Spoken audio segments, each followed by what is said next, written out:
আমরা শুধু রাস্তার পরিচ্ছন্নতা নয়, বাংলাদেশের আবর্জনাকে আমরা মুক্ত করতে চাই ইনশাআল্লাহ।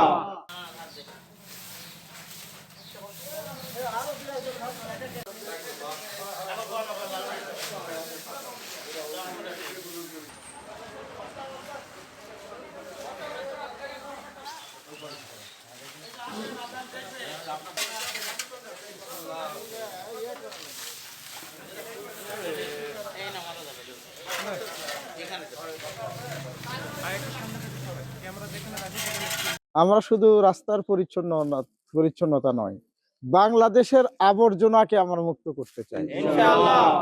যত প্রকার আবর্জনা বাংলাদেশে আছে, সমস্ত আবর্জনা মুক্ত করে বাংলাদেশকে একটা মুক্ত বাংলাদেশ গড়তে চাই ইনশাআল্লাহ। প্রিয় ভাইয়েরা, যা আমি জয়পুরহাটবাসী, আপনারা আমাকে নির্বাচিত করেছেন আপনাদের মূল্যবান ভোট দিয়ে। আপনাদের দোয়া চাই যাতে করে আগামী এই জয়পুরহাটকে আমরা একটা উন্নত জয়পুরহাট গড়তে পারি, পরিচ্ছন্ন একটা জয়পুরহাট গড়তে পারি।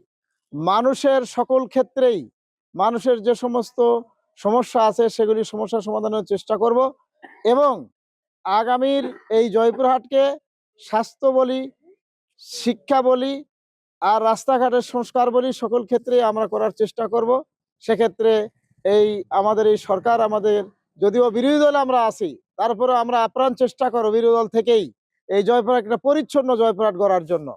এই রাস্তার পরিচ্ছন্নার সাথে সাথেই আমরা সকল শ্রেণীর, সকল পেশার মানুষকে আমরা সজাগ করে দিয়ে আমরা পরিচ্ছন্ন একটা জয়পুরহাট গড়ব, এই আশাবাদ ব্যক্ত করছি।